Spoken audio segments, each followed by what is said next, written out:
আসসালামু আলাইকুম। সবাই ভালো আছেন? আশা করি আমিও ভালো আছি। এই যে দেখেন, আজকে মাটির হাঁড়িতে সর্ষে ইলিশ ভুনা করব।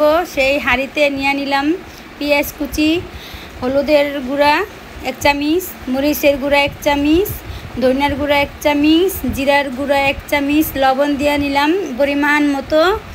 তারপরে তেল দিয়ে দিলাম অবশেষে পরিমাণ মতো। আপনারা যে যতটুকু তেল খান, কেউ বেশি খায় কেউ কম খায়, মাইপা দিলাম না, আন্দাজেই তেল দিলাম। আপনাকে মতন আপনারা দিয়ে নেবেন। এই যে পরে সুন্দর করে লাস্টে একটু লেবুর রসটা দিছি।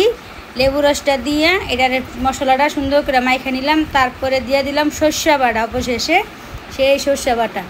এই সর্ষে বাটাটা দিয়ে আবারও সুন্দর করে মাইখা নিলাম।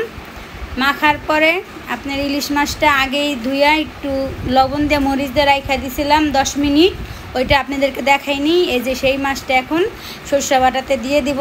এটা দিয়া তারপরে সুন্দর করে হালকা কোনো রকম হাত দিয়ে একটু পানি দিবেন, বেশি পানি দিবেন না, বেশি পানি দিলে ভালো লাগে না। তো হালকা একটু আমি হাত দিয়ে একটুখানি পানি দিলাম। দেওয়ার পরে সুন্দর করে চুলায় বসাই দিবেন। বসাই দেওয়ার পরে মাঠটা চুলাতে হাঁড়িতে তরকারিটা রান্না করে দেখেন, তরকারিটা খুবই ভালো হয়, সুন্দর হয়। এই দেখেন অবশেষে হয়ে গেল আমার সেই সর্ষে ইলিশ। আপনারা এই যেভাবে করে সবাই রান্না করে বাড়িতে টেস্ট করবেন। হালকা একটু লেবুর রসটা দিয়ে, লেবুর রসটা দিলে খুবই ভালো হয়। এভাবে করে রান্না করে দেখেন, ভালো হইলে একটা কমেন্ট করেন, একটা সাবস্ক্রাইব করেন, লাইক দিয়েন।